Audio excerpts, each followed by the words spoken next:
Viver com fibromialgia é viver, sentir dores o dia todo, a noite toda. Você não tem posição para dormir, você não pode ficar sentado por muito tempo, não aguenta ficar em pé. Viver com fibromialgia é viver com a cartela de remédio na mão o dia todo. A vida com fibromialgia é uma vida com limitações, né? É muito difícil. Porque a gente está falando de uma dor invisível. Não tem por onde, a gente tem que começar a falar mais. Então, quando a gente fala, a gente abre um leque de possibilidades, né?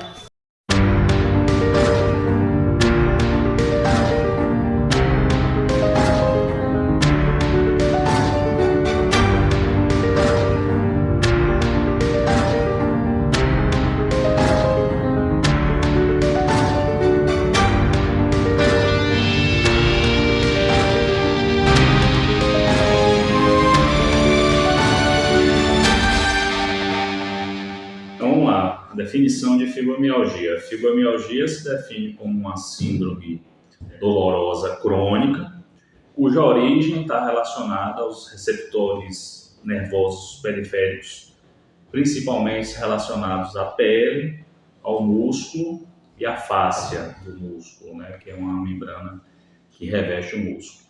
A dor, ela começa basicamente na periferia, na pele, né, ou nos músculos, ou nas estruturas que estão mais periféricas, e ela sobe por uma estrutura que chama medula espinhal, né, pela espinha, digamos assim, que está na coluna, e chega no cérebro. Então, os centros de dor, eles são centros cerebrais. E o que a gente aprendeu nos últimos anos foi que existem vários receptores e vários neurotransmissores que são moduladores ou neurotransmissores, né, que estão relacionados com a dor.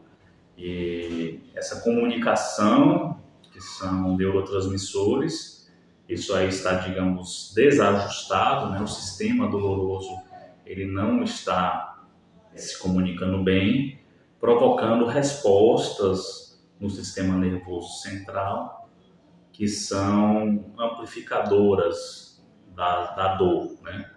Porque a dor, ela é um mecanismo normal de defesa. A dor, ela é um sentido que é essencial para a nossa sobrevivência.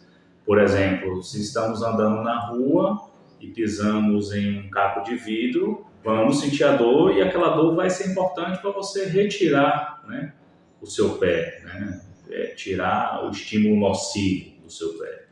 Mas o que acontece com a fibromialgia é que estímulos não nocivos ou até a falta do estímulo provoca uma síndrome dolorosa, que é uma interpretação anormal no sistema nervoso.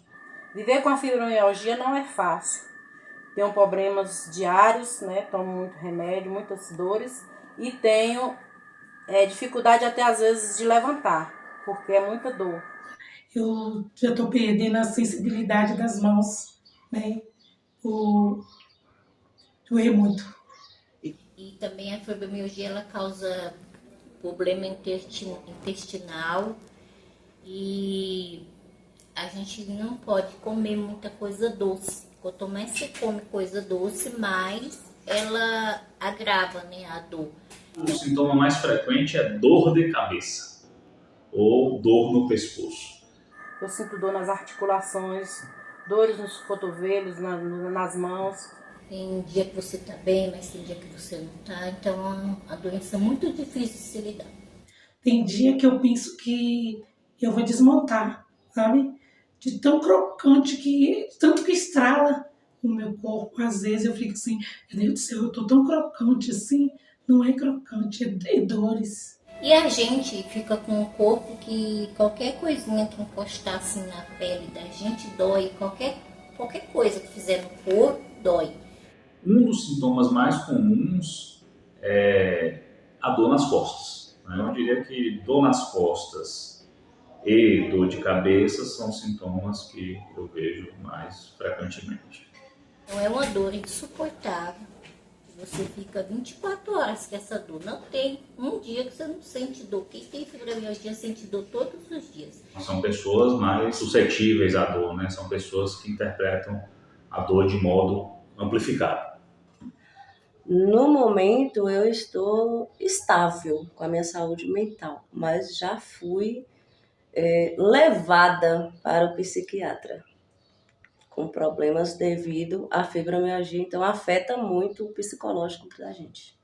Porque de um tempo para cá eu tô tendo muitas crises de ansiedade. Né? Ela causa também a depressão, né? Através do caso da dor, ela causa depressão. E também a fibromialgia ela inclui alteração na concentração, também faz parte dos critérios hoje em dia, e alteração no sono. Quando a pessoa está, assim, que ela está bem atacada, aí você fica sem conseguir dormir. Às vezes a medicação também ajuda a cortar o sono, gente. E tem outros que faz a gente dormir demais. E um sintoma que se chama de fadiga, que é um esgotamento, né? Então, esse conjunto de sintomas faz com que, e tendo excluído outras condições, faz com que chegue no diagnóstico de fibromialgia. Não é porque é uma doença psicossomática, porque o psiquismo está relacionado com o corpo. O que a nossa mente não dá conta, o corpo... Porque dor, ela tem um componente físico, mas também tem um componente emocional. Os fatores, pensando nessa questão dos fatores, né, da fibromialgia, o que é mais visto, né, é que são fatores que atingem, são os fatores traumáticos, né? Eu atribuo o trauma da infância, né? Às vezes os médicos falam que é da infância, é da vida que a gente leva, né? De muito trabalho, muito estresse e tudo. Então, isso ajuda também. Algum tipo de trauma em relacionamento, ou por morte, ou por rompimento afetivo brusco, né? Ou então, pela questão até questão familiar, por adaptação na estrutura familiar, por perda de trabalho, né? É uma questão de indivíduo que perde de repente esse trabalho para dar conta daquilo que, né? Da vida dele, né? Muitos que têm filhos, e enfim. E outra questão muito interessante também são as demandas, né? Indivíduo que tende a demandar muita coisa para si.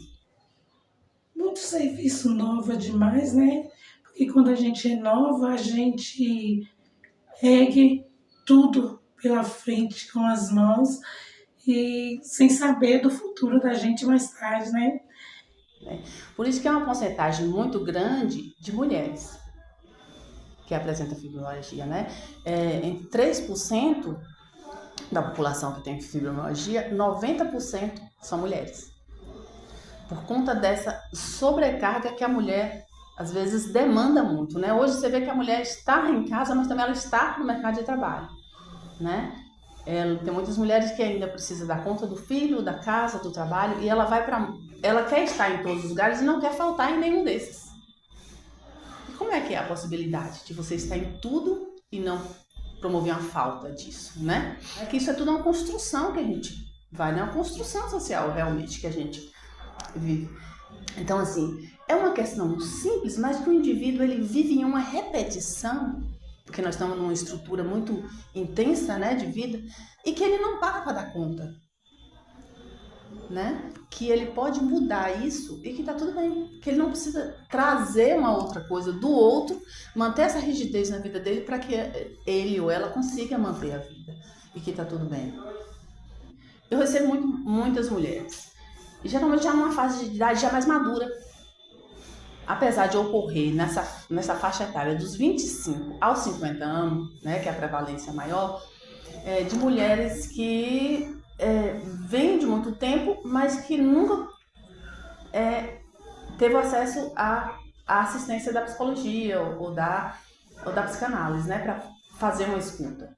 Passei por vários médicos, ortopedista, médico de coluna, médico de cabeça, vários médicos a gente passa. Até chegar ao diagnóstico é demorado, né? E às vezes chega de tanto ir nessa bola de ping-pong, chega um momento que o médico fala assim, não, você tem que ir. Aí vem, né? Vem e fica. né? Porque elas começam a elaborar aquilo que não está dando conta, que nunca foi dito por conta de um preconceito, né? Por traumas que passou, por abusos que passaram, né? De alguma forma na vida, e foram guardados. Não que no homem aconteça isso também, sim, mas a prevalência infinitamente maior, né? Que os dados dizem que é em mulheres.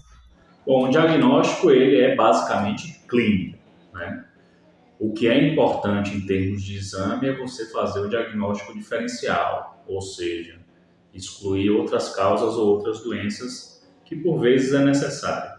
Então, assim, quando eles sentem alguma coisa, eles vão procurar um especialista na possibilidade de encontrar uma resposta para aquilo que eles não compreendem, né? Porque eles vão para as redes sociais procurar resposta, vai para o médico procurar resposta e nunca tem uma resposta fechada.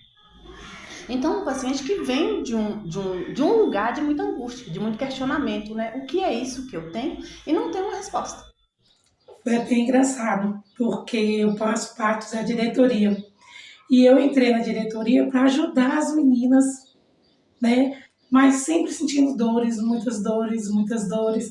Aí até a presidente chegou em mim. Por que você não passa no reumatologista? Quando eu passei no reumatologista, que ele chegou lá, que me falou, eu falei, eu já sabia, só não queria, né? Mas é assim mesmo.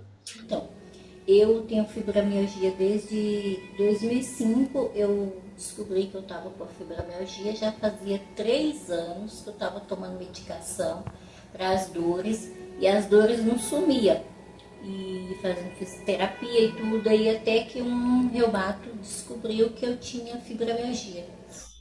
Então, a fibromialgia é um desafio, tanto para a medicina, quanto para a psicologia, como para a psicanálise, né? Que inclusive é a minha abordagem.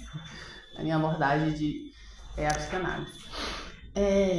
Porque não tem nada fechado, né, sobre isso. Então, os exames eles são mais para descartar outras doenças, porque o diagnóstico da fibromialgia é o diagnóstico clínico, né? Então, assim, é uma coisa que está sendo construída ainda, que está sendo buscada. E quando esse paciente chega, né, a mim, geralmente a maioria vem por indicação médica, né? Porque já há alguns anos tem paciente de 20 anos que vem sofrendo com isso, né? E aí com essa dor, com esse sintoma que não sabe de onde vem. E eles vêm dizendo que, como se fosse uma bolinha de ping-pong, sabe? Indo de um especialista a outro especialista, porque todos os dias está com uma dor diferente. Eu acho que eu tenho fibromialgia desde os meus 16 anos de idade e não sabia, né? Você passa pelo médico, um fala que é uma coisa, você passa por outro, fala que é outra coisa, só faz exames e não tem o diagnóstico certo. Então, o diagnóstico certo foi mesmo do reumatologista. Por exemplo, um paciente com dor faz, se necessário, excluir dores relacionadas aos ossos, dores relacionadas à articulação, que muita gente fala que é o reumatismo, né? Então, os exames, eles vêm mais no sentido de descartar esse tipo de dor relacionada à coluna, uma hérnia de disco, vamos supor. Então, existem critérios, antigamente até se falava de pontos dolorosos, existem pontos que são dolorosos em vários músculos do pescoço, músculos do braço, músculos da perna. Do reumatologista. Ele que chegou e fez, né, o teste, né, que é os pontos, né, que a gente tem, e aí ele diagnosticou que era fibromialgia. Então, os profissionais mais capacitados ou mais habilitados para o diagnóstico de fibromialgia são o psiquiatra, o neurologista e o reumatologista, porque são as pessoas que lidam mais diretamente com essas queixas de dor ou com doenças que provocam dor. Então, são os profissionais que estão mais gabaritados e capacitados, na verdade, no diagnóstico de fibromialgia. O psiquiatra, o neurologista e o reumatologista. Mas nada impede de qualquer profissional de saúde, desde que bem treinado ou bem formado, que faça ou suspeite de um diagnóstico de fibromialgia. Uns reclamam muito de dormência, né? Aquela dormência no peito que não. Por isso que muitos vão procurar o cardiologista na possibilidade de ser, numa resposta de ser algo do coração. Né? Um outro problema que eu acho é o oferecer a oferta desse tipo de serviço, porque são poucos reumatologistas, poucos neurologistas e poucos psiquiatras disponíveis ou atuantes no Sistema Único de Saúde, por exemplo. Então, habitualmente, a primeira consulta de uma pessoa é com o médico clínico, né? É aquele médico que vai fazer o direcionamento para o especialista. Então, nem sempre o especialista, como um reumatologista, está imediatamente disponível para fazer um exame, um diagnóstico desse tipo. Então, eu acho que tem a ver com as duas coisas, com a dificuldade do diagnóstico em si e também com a oferta dos serviços.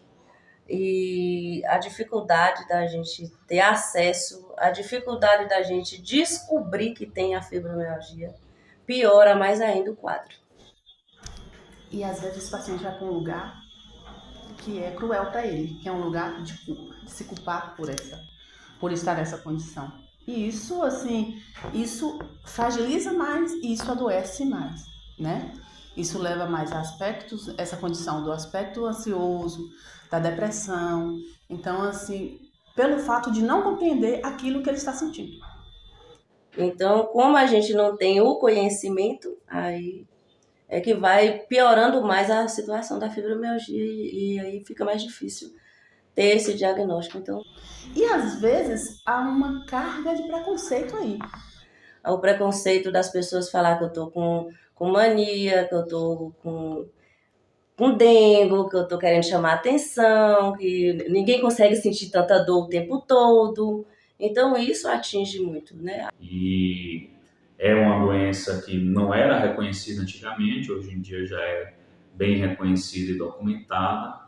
Então, se falava antigamente que a pessoa tinha dor, que aquilo era uma fraqueza psicológica, uma falha de caráter, né? Hoje a gente já reconhece como uma síndrome médica mesmo. Eu conheço amigas minhas também que têm esse problema e que já até teve caso de separação. Essa coisa da dor, ela ainda é uma coisa muito difícil de ser posta, de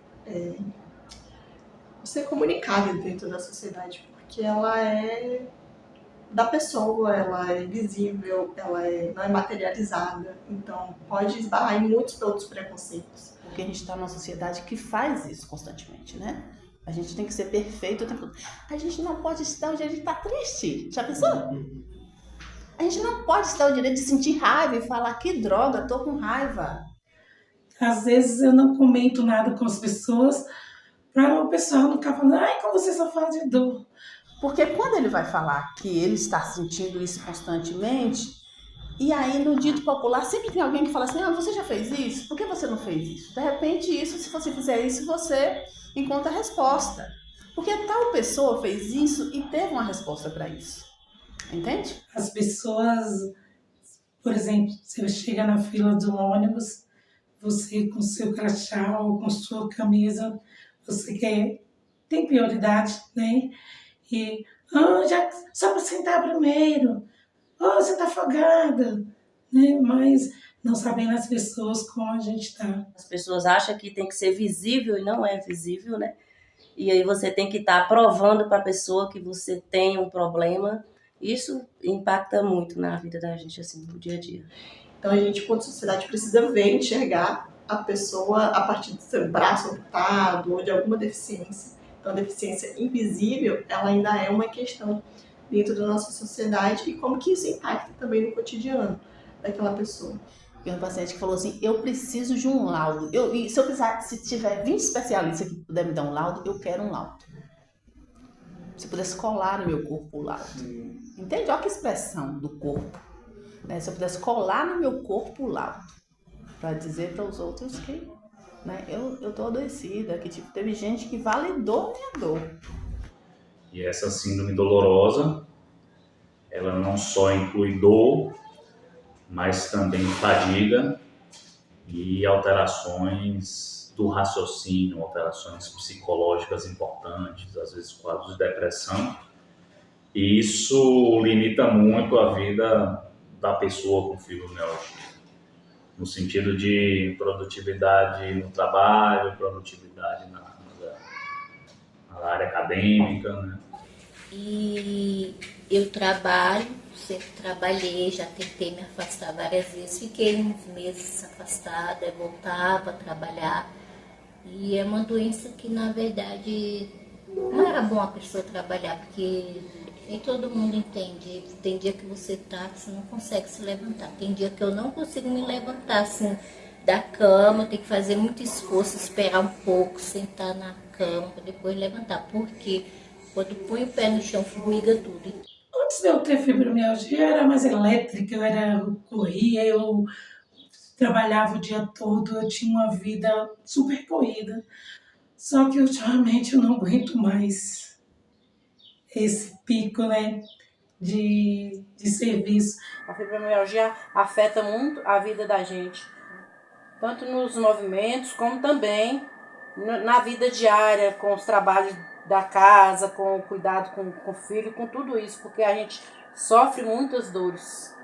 Nossa, antes eu era uma pessoa muito ativa, eu trabalhava em 3 empregos e hoje eu não trabalho em nenhum. Então, assim, a fibromialgia eu falo que me tirou totalmente, praticamente tudo. Inclusive, eu sou funcionária pública, estou afastada e devido à fibromialgia eu não vou poder voltar a trabalhar com computador, porque minhas mãos já não conseguem mais teclar. Então, essa dificuldade que a gente tem, a dificuldade da medicação, a dificuldade que a gente não pode trabalhar, então não podemos manter nossos remédios, né, que é muito caro. Porque pelo SUS você não encontra, né? Ontem mesmo eu vi uma colega falando que tinha conseguido, esqueci o nome do remédio, só que quando outra colega chegou lá, já não tinha mais. Muitas pessoas sentindo dores. E nem toda hora a gente consegue a medicação.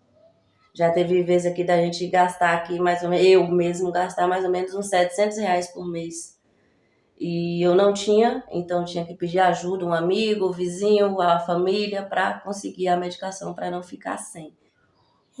Mesmo eu sendo funcionária pública, trabalhando na saúde, para a gente também é meio difícil. É difícil, é como se fosse para qualquer outra pessoa, sabe? Nem toda hora você consegue um médico assim que você está precisando, né? Você às vezes tem de correr, está na fila, está implorando, pedindo, né? Essa luta para conseguir é muita luta mesmo. Para a gente conseguir passar por um reumatologista, que no caso é doutor, que isso é o único que tem na rede SUS daqui de Vitória da Conquista para toda a região, é de 1 ano e meio a 2 anos para conseguir uma consulta com ele. Tem um paciente também que vai para um lugar muito sintomático de se ficando muito introspectivo, de tanto ouvir, dizer que às vezes isso é frescura, né? De não dar importância a essa dor dele, né? Às vezes você tem que ficar até com vergonha, né? Eu, no meu caso, se for para me pedir para os outros, para ajudar outras pessoas, eu corro atrás, eu enfrento, eu faço de tudo. Mas quando chega na minha parte, de tanta gente você ouvir não, quando você chega em você recolhe.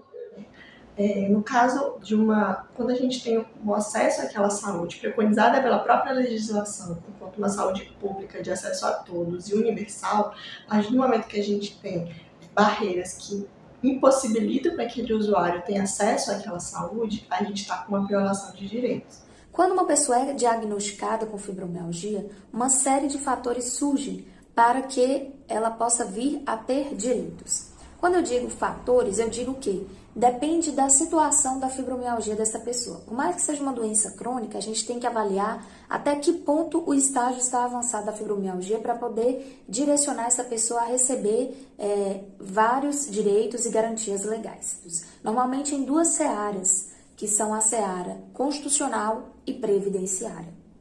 Eu digo que é constitucional porque toda aquela situação que engloba direitos relacionados ao SUS, garantias relacionadas a um tratamento, a uma saúde, está englobado dentro do nosso texto constitucional.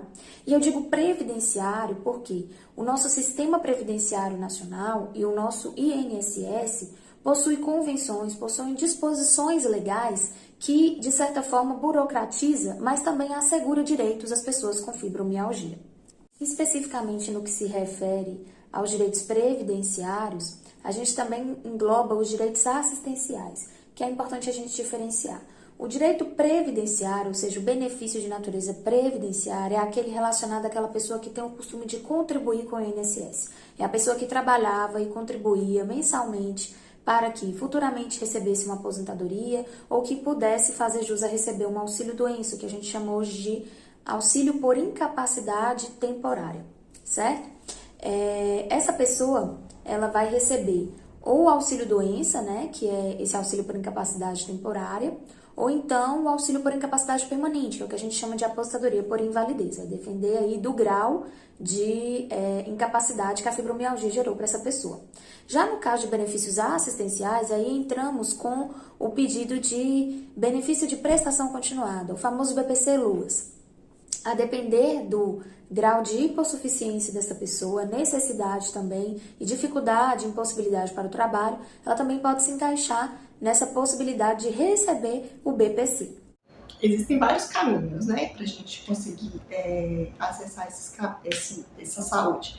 Eu sou da turma de juristas que defende a democratização da informação como a primeira arma para uma luta de direitos. Quando uma pessoa está bem informada do direito que possui, ela está preparada para ir à luta por eles. Acredito que nesse caso da fibromialgia, por exemplo, o interessante seria a pessoa buscar uma consultoria especializada, uma orientação de um profissional que possa dizer como fazer valer o seu direito. Quando a gente tem uma violação desses direitos, em geral a gente busca justiça, né? E a gente tem várias formas gratuitas possibilitadas pela justiça para a gente conseguir acessar em parceria. Então a gente tem a Defensoria Pública do Estado, a gente tem vários núcleos de práticas jurídicas oferecidas pelas próprias universidades que também podem oferecer esse serviço gratuito quando os caminhos legais, institucionais não funcionam. Como a gente já tem aí uma discussão nas casas legislativas, por exemplo, seria interessante um plebiscito ou uma abaixo-assinado para poder reforçar aquela matéria que está em discussão no Congresso Nacional. Então, essa é a minha opinião enquanto jurista, enquanto advogada, mas também está claro que existem várias medidas a serem adotadas para que os direitos possam ser válidos, né, também de uma forma individual, não aguardando uma definição legislativa pelo Congresso Nacional. E associações de pessoas com fibromialgia, a própria participação política dessas pessoas é muito importante. Porque, na verdade, a nossa Constituição Federal, ela define competências legislativas para cada um dos entes federados, né? Município, Estado, União. E no caso de dispor sobre o assunto de fibromialgia, a União que tem competência para legislar sobre isso, concorrentemente com os estados e Distrito Federal. No estado da Paraíba, por exemplo, recentemente, dia 28 agora de outubro, foi sancionada uma lei, que é a Lei 13.265 de 2024, reconhecendo a fibromialgia como uma deficiência. Eu acredito que para o estado da Paraíba isso foi uma conquista e tanto, porque as pessoas que ali ingressarem com relação a pedidos beneficiários, assistenciais e também reclamarem direitos constitucionais, elas estarão melhor equipadas, né, legalmente falando. O primeiro passo é o próprio movimento das pessoas com fibromialgia, né? Várias associações a nível municipal, a nível regional, federal, a gente tem aí um movimento mesmo da própria pessoa com fibromialgia reivindicando seus direitos. E o protagonismo dessas pessoas é muito importante. Então a gente precisa fazer com que essas pessoas tenham voz e vez dentro desse processo. E aí a gente conta muito com a parceria, principalmente desses próprios movimentos que já têm buscado vários avanços, inclusive, né, com a própria carteira da pessoa com fibromialgia. Então, você tendo o CID do problema de saúde que você tem, você pode estar fazendo o cartão e facilitando, né? Você entrar no ônibus, ter a prioridade no mercado, em farmácia, em qualquer lugar que você for, no banco, em filas, né? Em qualquer lugar que você estiver indo. Mas eu vejo assim que, havendo uma lei nacional, havendo uma aprovação uníssona do quadro de fibromialgia como uma deficiência propriamente dita, haverá um avanço imenso no que se refere à aplicação dos direitos, né, assistenciais, previdenciários e constitucionais para essas pessoas. Incluindo essas pessoas dentro da pessoa com deficiência, aí você tem um rol de direitos já instituídos para acessar diversos outros direitos. Direito ao trabalho, direito à saúde, direito ao próprio BPC, né, que é o benefício de prestação continuada, que é um benefício para as pessoas com deficiência de médio a longo prazo, que têm capacidade para o trabalho, gratuidade dentro dos serviços de transporte público. Então, são um rol de direitos já preconizados dentro do Estatuto da Pessoa com Deficiência, que ainda esbarram dentro da pessoa com fibromialgia, dentro dessa dificuldade de enxergá-la enquanto pessoa com deficiência. O que a gente entende é que, quanto mais avançarmos na legislação referente a esta doença especificamente, com certeza mais pessoas serão beneficiadas pelo que elas de fato possuem direito e garantia constitucional. Eu acho que o sonho da associação em si e o meu era que nós conseguimos mais benefícios, né, para ajudar todos, conseguir mais parcerias para que venha ter mais ajuda com as pessoas que têm fibromialgia, que muitas pessoas sofrem muito, apesar de que tem muitas pessoas idosas também, né, que moram sozinhos. Então, assim, parcerias para ajudar a associação em torno de todos, né. Eu acho que, assim, em questão do acesso, né, então, é preciso melhorar o treinamento dos profissionais de saúde nas linhas diretas de acesso, isso eu digo, profissionais de saúde que estão diretamente relacionados com urgências, emergências, unidades de saúde da família, médicos clínicos, médicos relacionados com o primeiro atendimento, né?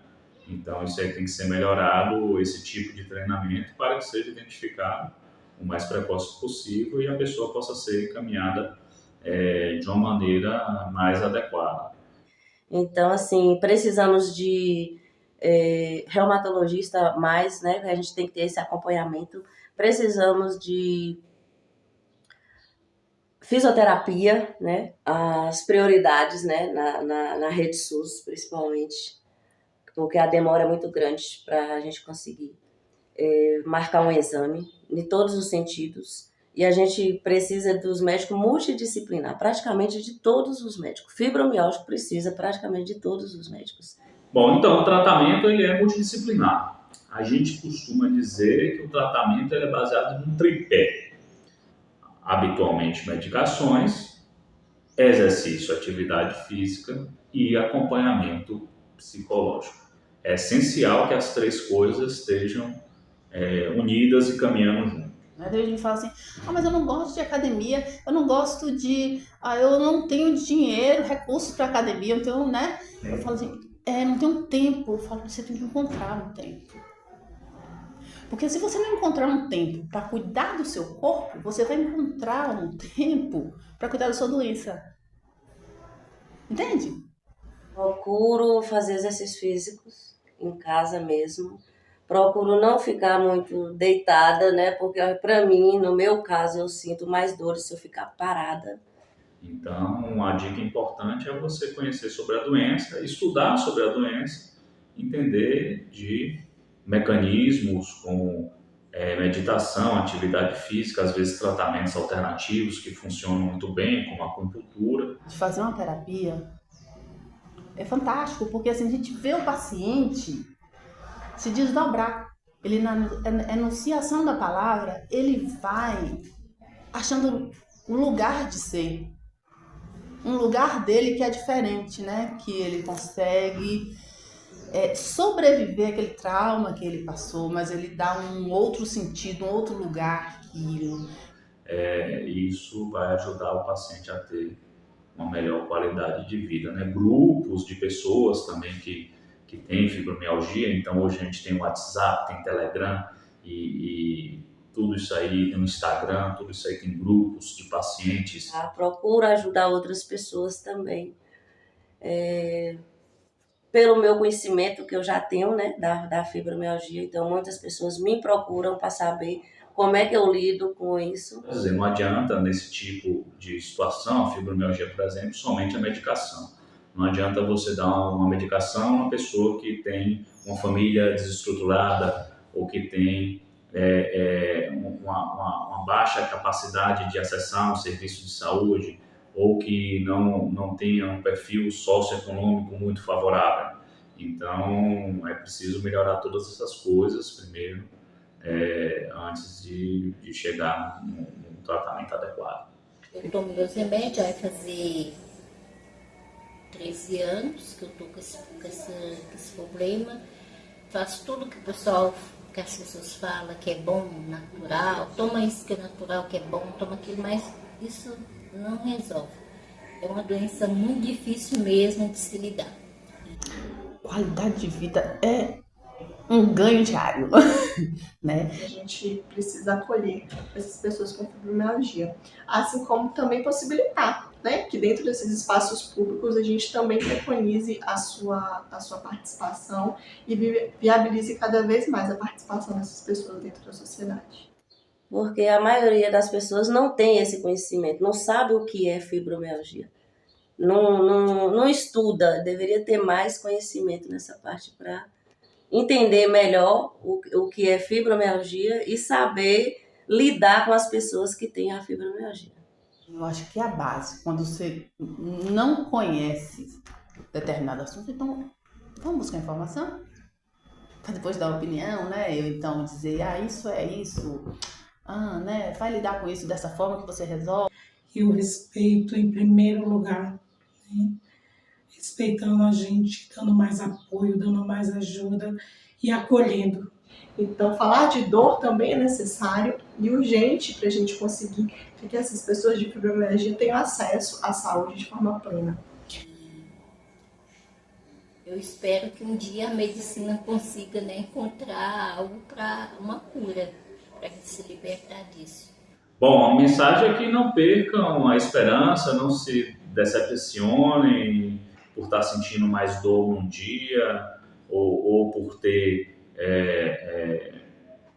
tido uma decepção ou alguma outra coisa, que vá sempre em frente, que com certeza o próximo dia vai ser melhor, novos tratamentos, novas abordagens estão surgindo e eu acho que o paciente ou a pessoa não deve desistir, né? Cada vez mais a gente tem recursos, então busquem o seu tratamento, busquem a sua qualidade de vida. Mas fica aqui para vocês essa minha palavra, né?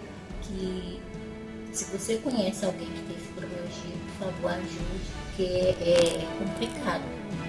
E é isso que eu tenho a dizer. Obrigada.